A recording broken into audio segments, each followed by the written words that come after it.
The wind whispered through the dense forest, carrying with it an eerie sense of foreboding. Emily and her friends, Jake and Sarah, were on a camping trip, seeking adventure in the wilderness.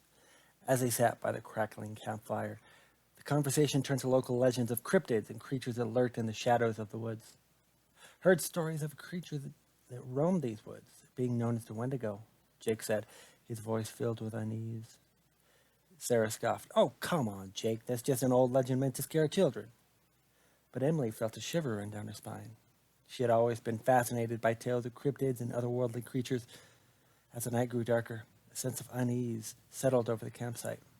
Strange noises echoed through the trees, causing the flames of the fire to flicker and dance wildly. Suddenly, a chilling wail pierced the night air, freezing the blood in their veins. The three friends huddled together, their eyes wide with fear as a shadow emerged from the darkness. A tall, gaunt figure loomed over them, its eyes glowing with an otherworldly light. It's the Wendigo, Jake whispered, his voice trembling. The creature's presence seemed to drain the warmth from the air, filling the clearing with a sense of dread. It let out another bone-chilling howl, sending chills down their spines. Without warning, the Wendigo lunged toward them with unearthly speed.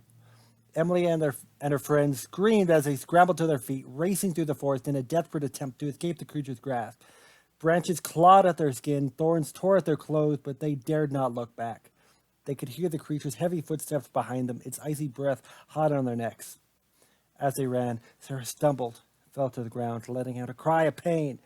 Emily and Jake skidded to a halt, turning back to see the Wendigo closing in on their friend. With a surge of bravery, Emily grabbed a fallen branch and charged toward the creature, swinging with all her might. The wood connected with the Wendigo's head, causing it to stumble back with a deafening roar of rage. Go, Sarah, go! Jake yelled, helping Sarah to her feet as he sprinted towards the safety of the campsite. Emily stood alone, facing the Wendigo with determination in her eyes. The creature's gaze bore into her soul, but she stood her ground, refusing to back down. With a final howl, the Wendigo turned and vanished into the shadows of the forest. The friends reunited at the campsite, their hearts pounding with adrenaline. Though they had escaped the Wendigo's clutches, they knew they had never forgotten the terror of the night in the woods. From that day on, Emily, Jake, and Sarah remained wary of the dark and the creatures that lurked in it. They knew that not all tales were mere legends, and that some nightmares were all too real. As the wind whispered through the trees, they could hear the haunting cry of the Wendigo, a nightmare they would never forget.